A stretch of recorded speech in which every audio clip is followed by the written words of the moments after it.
To judge by the reaction on social media, TalkSPORT's success in outbidding the BBC for the radio rights to England's tours of Sri Lanka and West Indies this winter is further proof that the country is indeed going to the dogs. And it will not be the end of the outrage. Sportsmail understands that TalkSPORT, financially boosted by the takeover of parent company Wireless Group by Rupert Murdoch, are on the verge of securing coverage of England's trip to South Africa in the winter of 2019-20. In other words, there is a real chance that Test Match Special, which last year celebrated its 60th birthday, will be limited to England's home matches in the summers ahead. It is a sobering thought for those who regard the programme, synonymous down the decades with Arlott, CMJ, Johners, Blowers and Aggers, as a national treasure. Personally, I'm devastated that I can't listen to TMS during the winter months anymore. Another guilty pleasure gone, said one fan on Twitter. Another tweeted, "Can't think of anything worse for cricket. But, as much as anything, it is a sign of the times." As one TalkSPORT insider put it, "It's up to the BBC, it depends if cricket's a priority for them and they want to spend more money, but we can now bid with authority.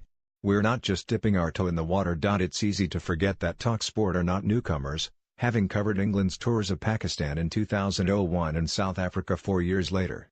And they are determined to throw everything at their coverage, with Jeff Boycott among those who could be sought to join a team that will also include Darren Gough and station regular John Norman. Neither can this be blamed on the ECB, the rights are in the gift of the host broadcasters. But such is the affection in which TMS is held that its lead commentator and BBC cricket correspondent Jonathan Agnew took to social media to apologise. "I know our loyal listeners will be very disappointed and I'm very sorry. The truth, of course, is that the BBC can no longer rely on tradition in a marketplace tilted inevitably towards the highest bidder." But the sense of deflation among the TMS faithful also reflects the dispiritingly exclusive nature of cricket's radio coverage in the UK. In Australia, for instance, home tests are covered by 3 networks, ABC, Macquarie and Triple M, each with their own style and audience.